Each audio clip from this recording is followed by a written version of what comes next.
हमारे साथ ब्रजेश रूदानी साहब आए हैं। अल्लाह ही खैर करेगा जी। जी जनाबे वाला, क्या फरमाना चाहेंगे? अच्छा, मैं आपको सुनाई देता है मैं बोल रहा हूँ? जी जी बिल्कुल सुनाई देता है हमें। अच्छा, तो मैं जानना चाहता था कि आप इस्लाम में जब इंसान मर जाता है तो बाद में उसका क्या होता है? आप हिंदू हैं मेरे भाई, हाँ, सनातनी हिंदू। हैं? हाँ, हिंदू हूँ मैं। जी। आपके यहाँ क्या होता है, कुछ बताएंगे? वो स्वर्ग या नर्क में जाता है और बहुत अच्छा काम किया होता है, भगवान का भक्त होता है तो उसको मोक्ष मिलता है। और उसके बाद रीइंकारनेशन नहीं होता? हाँ, होता है ना वो। अच्छा, यानी अगला जन्म भी होता है? नहीं, मैं बात सुनो, मैं क्या बोलना चाहता हूँ। स्वर्ग या जी जी। नर्क, स्वर्ग या नर्क में जाता है। और हम्म। वो स्वर्ग या नर्क में से जब उसका जो पाप या पुण्य खत्म हो जाता है तो उसका जन्म होता है। जैसे इंसान का होता है, अच्छे काम किए होते हैं, बुरे काम किए होते हैं, तो कुछ बर्ड का होता है, एनिमल का होता है, मछली का होता है, ऐसा सब कुछ होता यानी स्वर्ग में जाकर वो अपना टाइम पूरा करेगा है। यस। और उसके बाद फिर वो दोबारा पैदा होगा। यस। तो स्वर्ग में जिस वक्त वो होगा, हाँ। उसको ये पता होगा कि यहाँ भी मरना है। हाँ, पता है उसको। तो फिर तो वो इटर्नल ब्लिस में नहीं हो सकता, चूंकि उसको ये टेंशन ही रहेगी कि ये जो मुझे नेमत मिली है ये एक दिन छूट जानी है। तो फिर हाँ, तो स्वर्ग कैसा? अच्छा, तो उसको उसके लिए भी है ना, अगर आपको स्वर्ग या नरक में नहीं जाना है तो मोक्ष ले लो, बाद में उसको आपको कभी जन्म ही नहीं लेना पड़ेगा। यानी मल्टीपल ऑप्शंस हैं। फोन अ फ्रेंड है आमिर भाई, फोन अ फ्रेंड है जैसे, जी जी। या वो ये सारे के सारे ऑप्शंस हैं। यानी फिफ्टी एक फिफ्टी आदमी, जी। आपने अभी कहा कि स्वर्ग में जाएगा और उसको वहां से फिर मोक्ष मिलेगा, या पहले मोक्ष मिल जाएगा स्वर्ग में नहीं जाएगा? क्या तरीका है उसका, थोड़ा सा अच्छा। एक्सप्लेन करें। अच्छा, अभी देखो, अभी भागवत गीता में लिखा है कि आगे जो इंसान को अगर मोक्ष मिल जाता है तो वो स्वर्ग में नहीं जाए, वो डायरेक्ट उसमें ही जाता है, वैकुंठ में जाता है। कृष्ण भगवान का भक्त है तो वैकुंठ में जाता है। क्या? कृष्ण भगवान का भक्त है तो वैकुंठ में जाता है, शंकर भगवान। मानव प्रेमी आप म्यूट पर हैं जी। अच्छा, मैं म्यूट पे हूँ। नहीं नहीं, आप नहीं, मैं दूसरों नहीं को आप कह रहा ठीक। हूँ। फोन जी। जरा ब्रजेश भाई फोन वैसे ही रखिएगा, थोड़ी दिक्कत हो रही है क्योंकि आपका कैमरा ऑन है तो देखना अरे आपको सामने से। ये जी। दुर्गानी साहब, क्या करना पड़ता है मोक्ष के लिए और स्वर्ग के लिए? अच्छा, मोक्ष के लिए जो यहाँ हमको काम, क्रोध, लोभ, सब कुछ छोड़ना पड़ता है। फिर मम्मी पापा के जिसके प्रति हमको प्रेम होता है वो भी छोड़ना पड़ता है। मतलब कि अच्छा, हमको किसी और ने स्वर्ग के लिए? स्वर्ग के लिए जो दान करते हैं, वो अच्छे काम करते हैं, वो करने पड़ते हैं। और अच्छा। नर्क अगर अच्छे काम नहीं करेगा, बुरे काम करेगा, जैसे रेप हम्म। करेगा, ऐसा सब कुछ काम करेगा तो वो तो नर्क फिर में जाएगा। ईश्वर ने मम्मी पापा पैदा ही क्यों किए? नहीं, समझ में नहीं जब आया मोक्ष आपने। के लिए उसने इतनी खतरनाक शर्त लगा दी कि मम्मी अच्छा, मैं पापा क्या को भी छोड़ना पड़ेगा। छोड़ना पड़ेगा ऐसा मैंने नहीं बोला। मैंने ऐसा बोला कि फिर हम इंसान को प्यार सिर्फ भगवान से करना होता है अगर मोक्ष लेना है तो। और जब हम इंसान का जन्मल होता है तो उसको उसकी ड्यूटी निभानी पड़ती है, उसको मम्मी पापा के प्रति जो भी फर्ज है, उसकी सेवा करना जो भी है वो सब कुछ करना पड़ता है। वो अगर वो नहीं करेगा तो उसको पाप लगता है, अगर वो नहीं करेगा तो वो नर्क में जाएगा। पर मम्मी पापा से भी ज्यादा हम इंसानों को, इंसान का जन्म क्यों होता है, पहले मैं बात बताऊं, इंसान का जन्म ही मोक्ष लेने के लिए होता है। ये जन्म मरण के जो बंधन है, जन्म मरण का, उसको उससे छूटने के लिए होता है। अभी देखो, जब से पृथ्वी बनी है तब से हम लोग अच्छा, जन्म। एक मिनट में यहाँ रोक कर आपसे सवाल करूंगा। आपने कहा कि इंसान का जन्म जो है वो इस मरने जीने का जो ये एक पूरा सिलसिला है उससे बचने के लिए होता है। इसको आप मोक्ष बोलते हैं, है ना? Yes, yes. अच्छा, अब जब उसको मोक्ष मिल गया तो वो उसके उसकी जो लाइफ है वो कैसी होगी, आप उसको जरा सा मुझको बताएं। उसकी लाइफ अच्छी होगी। उसको देखो, उसका उसका बॉडी मिलेगा उसको 16 ईयर का, उसको 16 ईयर से ज्यादा की एज हम्म। उसकी नहीं होगी। उसको तेजो हम्म। में बॉडी होगी उसका, अगर कभी वो बीमार नहीं होगा, कभी कभी उसको कुछ लगेगा नहीं, कोई मारेगा नहीं। उसका बॉडी हमारे जो ये पृथ्वी वाली हम्म। ये बॉडी है हमारा, वो 5 तत्वों से बना है, पृथ्वी, जल, वायु, आकाश। और उसमें जो हमको अगर मोक्ष मिलता है उसमें पृथ्वी नहीं आती ठीक है। उसमें। तो यानी अब उसको इटर्नल लाइफ है, उसको यंग एज है, उसको कोई बीमारी नहीं है, और उसको जो कुछ चाहिए वो उसको मिल रहा है, राइट? Right, right. ओके। अच्छा, स्वर्ग वर्सेस मोक्ष, स्वर्ग में क्या मिलेगा उसको? बीमार होगा स्वर्ग में? स्वर्ग में बीमार नहीं होगा। ओके। बॉडी किस उम्र की होगी? 16 ईयर की। अच्छा, जो चाहिए उसको मिलेगा? जो चाहिए वो सब मिलेगा। तो फिर मोक्ष और स्वर्ग में क्या फर्क हुआ? स्वर्ग में वापस आएगा ना, जन्म वापस मिलेगा, मोक्ष में नहीं मिलेगा वापस। अच्छा, तो अब आपकी ये जो थ्योरी है वो सिर्फ फर्क इतना है कि मोक्ष में उसको दोबारा जन्म नहीं होना है, वो इटर्नल लाइफ में है वहां पर। नहीं, नहीं, नहीं, और नहीं। उसमें लिखा है कि, उसमें देखो, उसमें क्रम वाइज लिखा है। अभी उसमें लिखा है कि नहीं पृथ्वी नहीं, से। मैं रुक जाइए, मैं सवाल कर रहा हूं। मोक्ष में दोबारा जन्म नहीं होगा ना, ये तो भी आप बोल रहे हैं ना? हाँ वही बोल रहा हूँ। हाँ, स्वर्ग में दोबारा जन्म होगा, दुनिया में दोबारा आएगा। यस अच्छा, इसका मतलब ये कि मोक्ष जो है वो ज्यादा बेहतर ऑप्शन है। यस अच्छा, हर इंसान को मोक्ष हासिल करना चाहिए, यस। ठीक है। तो ये आपका कॉन्सेप्ट है, बहुत अच्छा। हाँ अब आपने हमसे हमारा कॉन्सेप्ट पूछा, हम उसका भी जवाब दे देते हैं। हमारे यहाँ स्वर्ग और जो मोक्ष है ये दो अलग अलग चीजें नहीं है। एक इंसान अगर अपने बनाने वाले की मर्जी पर चला है तो वो जन्नत में जाएगा, जिसको आप स्वर्ग बोलते हैं, और उस जन्नत से वापसी नहीं है, यानी वहां इटर्नल लाइफ है, वरना फिर जन्नत का कोई फायदा नहीं है। सीधा सीधा कॉन्सेप्ट है, दो दो चार की तरह वाजे है। अच्छा, तो जन्नत में जाने के बाद वो वापस नहीं आएगा? इटर्नल लाइफ है, जिस तरह जिसको आप मोक्ष बोलते हैं उसको हम जन्नत बोलते हैं। अच्छा, बस मैं वही जानना चाहता क्या था, मैं कुछ डिबेट में कुछ फाइट करने के लिए नहीं आ रहा था। नहीं, मुझे मालूम है, मैं हाँ। इसीलिए आपको मैंने इसीलिए बिल्कुल वाज़ेह अंदाज से जो हमारा अकीदा है उसको बयान किया, आपका अकीदा सुनने के बाद। अच्छा अच्छा, तो मतलब अच्छा, तो मुझे एक बात बताओ, आप जी। अभी आपने अभी जन्म लिया है, तो आपका अभी तक वापस क्या कभी स्वर्ग में नहीं गए थे क्या पिछले जन्म में? अगर आप गए हो और आपको याद हो तो आप बता दें हमें, नहीं, हो हमारे में सकता है हम भूल गए हो। हमारे हिंदुज्म में तो लिखा ही है कि स्वर्ग नर्क आते ही रहते हैं, तो मुझे मोक्ष नहीं हुआ तो मेरा तो या तो मैं कभी स्वर्ग में गया होगा या कभी नर्क में गया होगा, कभी तो उल्लू का जन्म अगर आपको याद नहीं है तो ये सवाल आप मुझसे क्यों कर रहे हैं? आपको क्या लगता है कि मुझे याद होगा? नहीं आप अपने जनरल क्वेश्चन है, याद याद की बात नहीं कर रहा। आपको अभी तक मोक्ष क्यों नहीं, अच्छा आप अभी तक स्वर्ग में क्यों नहीं गए इतने सालों में? इसलिए कभी तक मरा नहीं हूं। क्या अभी तक अभी तक जब इंसान को मौत आएगी तभी तो जाएगा ना वो। अच्छा अच्छा अच्छा, अभी देखो, आप इस्लाम इस्लाम फॉलो करते हो, तो अभी इस्लाम में सब कभी ना कभी तो देखो जन्नत में चले जाएगा, तो फिर नए नए लोग कहाँ से जन्म लेते हैं फिर? यानी आपको ये लग रहा है कि जो खुदा है, जो भी क्रिएटर है, जो बनाने वाला है, ईश्वर है, उसके पास एक लिमिटेड तशले में गारा रखा हुआ है, उसी से वो इंसानों को बनाता रहता है, उसके पास मजीद गारा, मिट्टी, पानी नहीं आ सकता, मैटर मजीद नहीं आ सकता। Is that what you believe? No, I don't believe that. तो इसका मतलब यह है कि आप भी ईश्वर को ऑमनीपोटेंट मानते हैं, आप भी मानते हैं कि वो क्रिएटर है, नथिंग से थिंग्स को बनाने वाला है, और हर चीज के ऊपर कादिर है, हर चीज के ऊपर उसको कंट्रोल है, ऐसा ही है ना? नहीं नहीं, मैं बोल रहा हूँ जितनी भी आत्मा है, जितनी भी स्पिरिट है वही है। जितने लोगों को मोक्ष उससे मिला ज्यादा वो बढ़ सकते हैं कि नहीं बढ़ सकते? उससे ज्यादा नहीं बढ़ सकते। क्यों नहीं बढ़ सकते? क्या ईश्वर उस पर कादिर नहीं है? अभी देखो, उसमें भागवत नहीं, गीता में, नहीं, सुनो मुझे उसमें क्या लिखा है उसको छोड़ दीजिए फिलहाल। भगवत गीता में क्या लिखा, चूंकि मैं मैं वही उसको नहीं बता मानता रहा हूँ ना। ना, वही तो बता रहा हूँ, मैं वही बता मैं रहा हूँ ये आप जब। पूछना चाह रहा हूं कि जितनी मसलन मान लें 10 करोड़, 10 अरब, 10 अरब आत्माएं हैं, अब क्या ईश्वर 10 अरब से ज्यादा आत्माएं क्रिएट कर सकता है या नहीं कर सकता? नहीं कर सकता। क्यों? अभी देखो, उसमें हिंदू स्क्रिप्चर में लिखा है आत्मा का जन्म भी नहीं होता, वो आत्मा मरता भी नहीं, जो भी है वही है, उससे ज्यादा नहीं होता, कम नहीं होता। अच्छा, तो वो आत्मा तीन को चीजें हैं आपने ना मुफ्ती साहब, जी, जी, तीन जी, चीजें मानो असली करीम साहब। हैं उसमें से एक आत्मा भी, तीन चीजें असली हैं उसमें से एक आत्मा भी है हाँ, इनके यहाँ, जी, ठीक है, ठीक जिनका है। कभी मैं जन्म एक नहीं सवाल, हुआ। हाँ, इसका मतलब मैं सॉरी, जानते हैं आप, इसका इसका मंफी असर क्या पड़ेगा? क्या ब्रजेश दुर्रानी साहब, क्या इसका पड़ेगा? मतलब ये आप है कि हमें ये जिस्म देने वाला कौन है? हम आत्मा हैं, हम अपने इरादे से इस जिस्म में आए हैं, पांच तत्वों से मिलकर जो बना है। हमारे बताइए, इरादे से नहीं, सवाल हमारे का जवाब कर्म। दीजिए। अच्छा, दे रहा हूँ, हमारे जो कर्म है उस हिसाब से हम इस शरीर में आते हैं, या फिर कुत्ते बिल्ली के शरीर में अच्छा, आते बिल्कुल बिल्कुल शुरू में पहुंच जाइए, बिल्कुल शुरू में पहुंच जाइए, जब हमने पहले पहले पहल कोई जिस्म इख्तियार किया था, किसी जिस्म में पांच तत्वों में हम लीन हुए थे, शुरू हैं। में पहुंच जाइए बिल्कुल। वो किस कर्म की बुनियाद पर? सबसे पहले तो इंसान का जन्म ही मिलता है, बाद में उसके कर्म के हिसाब से वो कुत्ते बिल्ली का जन्म लेता है। यानी वही तो मैं पहले कह रहा हूँ, इंसान तो को इंसान पहला क्यों बनाया, जन्म। ये पूछ रहे हैं? हैं?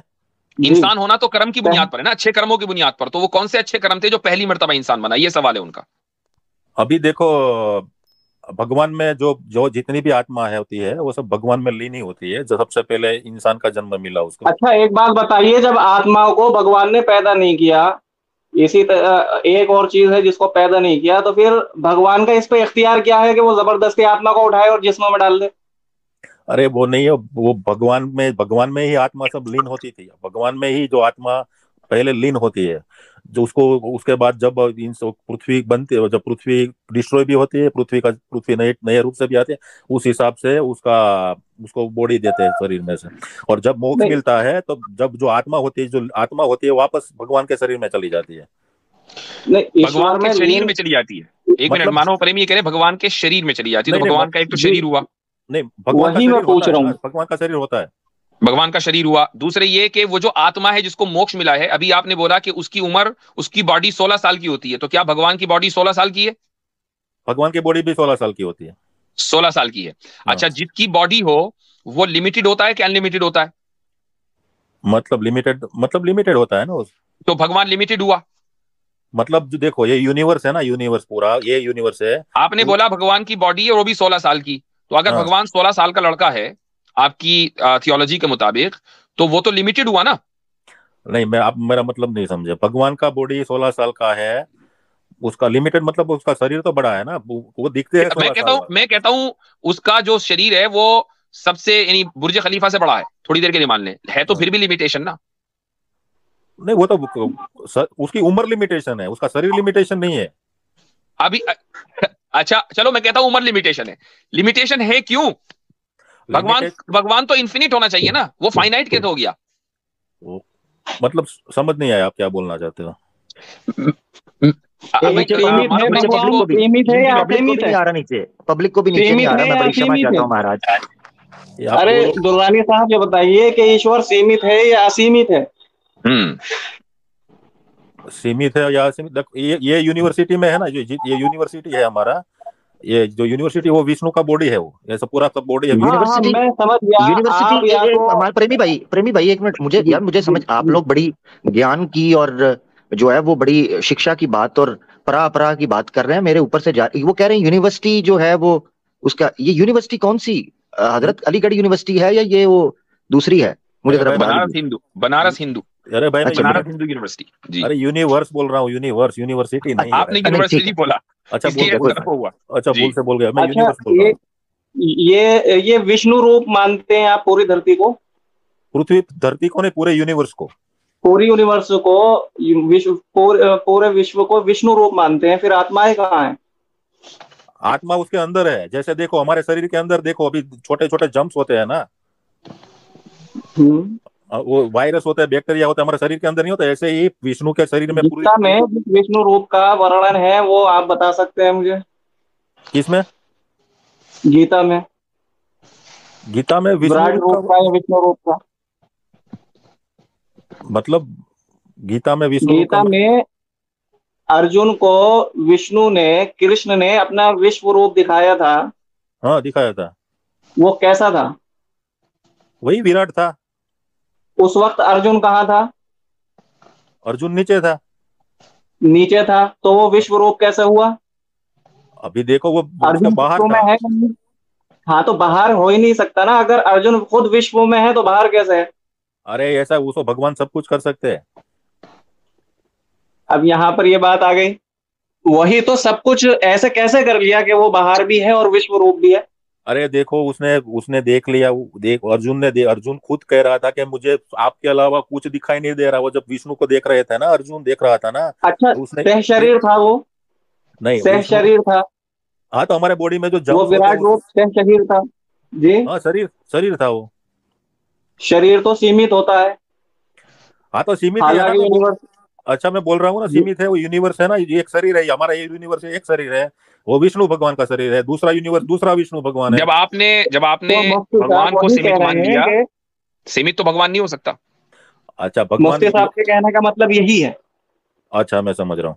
जैसे ये यूनिवर्स है वो विष्णु का एक शरीर है, मतलब ये विष्णु का ये यूनिवर्स है वो एक सीमित हो गया। यूनिवर्स में विष्णु भगवान आ गए। देखो अभी दूसरा ऐसे हमारे करोड़ों यूनिवर्स है, करोड़ों यूनिवर्स है। चले 100 करोड़ 100 अरब यूनिवर्स हैं, हाँ। और तब भी तो लिमिटेशन तो हो ही ना। अभी आपने बोला कि भगवान सीमित है चूंकि उसकी बॉडी 16 साल वाली है, तो सीमित तो भगवान हो ही नहीं सकता ना।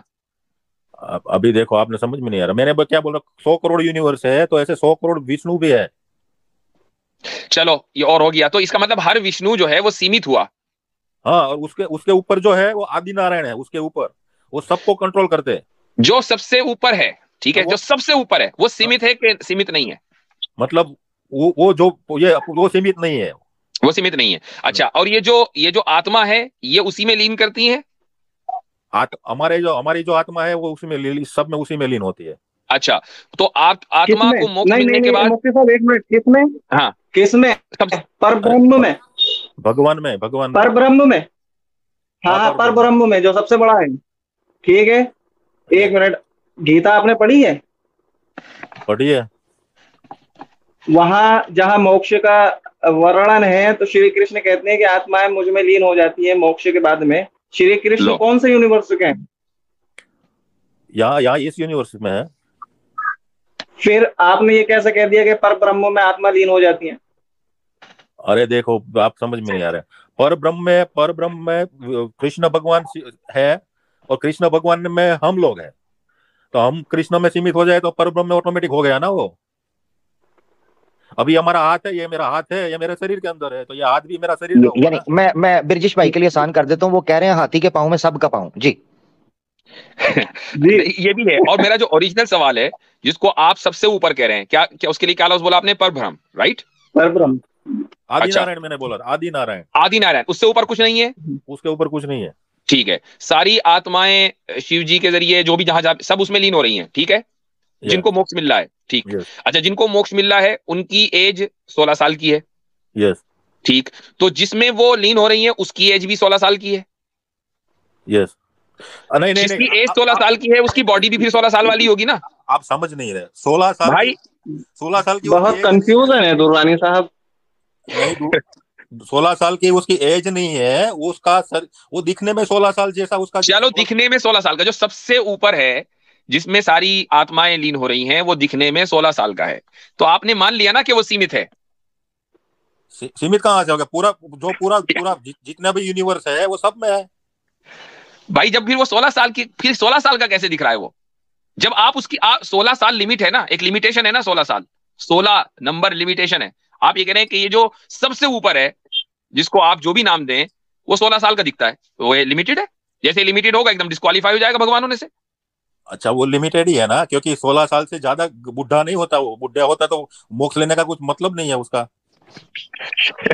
चले ठीक है, आपसे बात करके बड़ा अच्छा लगा। हमारा जो पॉइंट है वो आपके सामने आ गया। वो फिर होता क्या है कि एक ही बात बार बार रिपीट होती रहती है।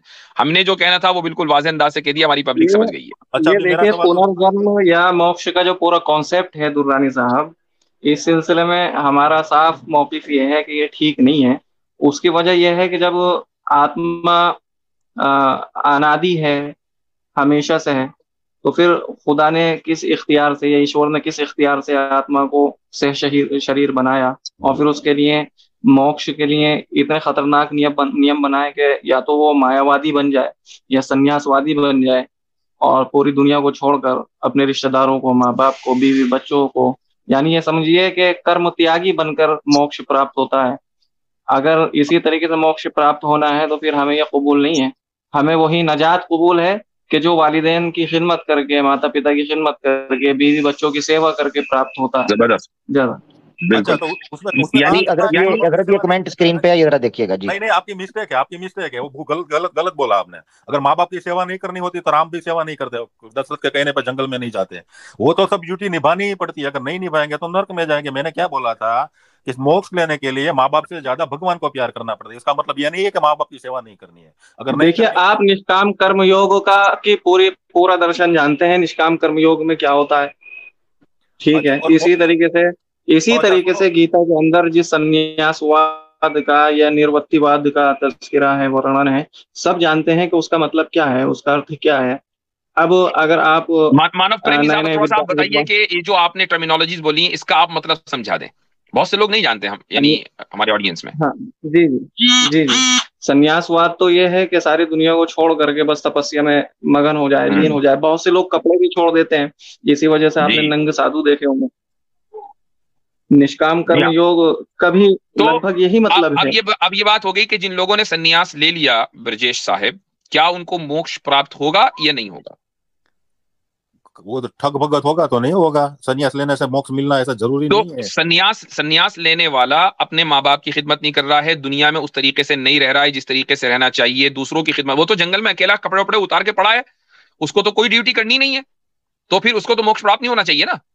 उसको मोक्ष में, अभी देखो, पहली बात तो मैं आपको डिफरेंस दिखाता हूँ मोक्ष में। दुर्रानी साहब एक बात और के आप पुरुषार्थ के बारे में तो जानते होंगे। हाँ, जानता हूँ जी, पुरुषार्थ से क्या हासिल होता है आप बताइए। पुरुषार्थ से देखो, अभी आप पुरुषार्थ मेडिकल कॉलेज में है, पुरुषार्थ करते हो तो आप डॉक्टर बन जाओगे, नहीं करोगे तो नहीं बनोगे। नहीं नहीं नहीं, मेरा मतलब वो नहीं है। आप जो है मेडिकल में ले गए, आप ये बताइए अपनी यूनिवर्सिटी, वो जिंदगी में यूनिवर्सिटी क्या से पुरुषार्थ प्रेमी भाई, वो करने हैं? यूनिवर्सिटी से कॉलेज में आ गए हैं जी। जी। नहीं, पुरुषार्थ मतलब मेहनत करना, उसको पुरुषार्थ बोलते हैं ना आप, वही पुरुषार्थ का मतलब है ना। नहीं, अच्छा, कितने चरण हैं पुरुषार्थ के? उन चरणों पे आज का समाज, अगर किसी को मोक्ष चाहिए तो चल रहा है। अभी मोक्ष का बारे में तो गीता में आपको तो पता है, अभी आप बोल रहे थे, वही करना पड़ता है मोक्ष लेने के लिए। वही वही वही मैं कह रहा हूँ कि इतने खतरनाक खतरनाक नियमों का पालन होकर के अगर मोक्ष प्राप्त होता है कि दुनिया छोड़नी पड़ेगी हमें, अगर दुनिया छोड़नी होती तो पुनर्जन्म आपकी आइडियोलॉजी के मुताबिक होता ही क्यों? अभी ये देखो, इसी वजह से अच्छा, हुआ। अब मैं बात को कंक्लूड करता हूं, जो बहुत देर हो गई है। ब्रजेश रुदानी साहब, आप मुझे बड़े अच्छे बंदे लगे। मैं आपको सीधी सीधी बात कहता हूं कि इस्लाम का जो पैगाम है ना, वो क्या है कि एक अल्लाह को मानना है, उसके नीचे कोई खुदा नहीं है, उसके ऊपर कोई खुदा नहीं है, बस वही है, उसके अलावा कोई नहीं। उसने इंसान को कुछ तालीमात दी हैं, कुछ गाइडेंस दी हैं। उन गाइडलाइंस में जिसको आप सन्यासी होना कहते हैं वो बिल्कुल नहीं, उसकी कोई गुंजाइश नहीं है। ये इस्लाम का ऐलान है कि ला रहबानियत फिल इस्लाम, कि इस्लाम में रहबानियत यानी सन्यासी बन जाने की कोई हैसियत नहीं है। हमारे यहाँ नजात, जिसका तर्जुमा आप लोग मोक्ष कर देते हैं या अंग्रेजी में उसको साल्वेशन बोलते हैं, वो उस वक्त होगा जबकि आप इस दुनिया में रहकर, लोगों के दरमियान रहकर, फैमिली वाला होकर, बिजनेस वाला होकर या मुलाजमत वाला होकर खुदा की मर्जी के मुताबिक अपनी जिंदगी गुजारेंगे। एक आपको एक ही जन्म मिलेगा इस दुनिया में, आप पैदा हुए, उसके बाद अपने वक्त के ऊपर आपको मर जाना है। मरने के बाद आपके अमल और आपके अकीदे की बुनियाद पर कि आपने क्या अकीदा रखा खुदा के ताल्लुक से, आपको जज किया जाएगा खुदा के जरिए कयामत के दिन। अगर आपने अच्छे अमल किए होंगे और अच्छा अकीदा रखा होगा, दुरुस्त अकीदा रखा होगा, तो हमेशा हमेशा के लिए जन्नत में जाएंगे, इसी को हम सॉल्वेशन बोलते हैं। और अगर आपका अकीदा दुरुस्त नहीं होगा, अमल यानी जिसको कर्म आप लोग बोलते हैं खराब होगा, तो आप जहन्नम में जाएंगे। जो अब इसका मतलब ये कि आपको मोक्ष प्राप्त नहीं हुई, आपको सॉल्वेशन नहीं मिला।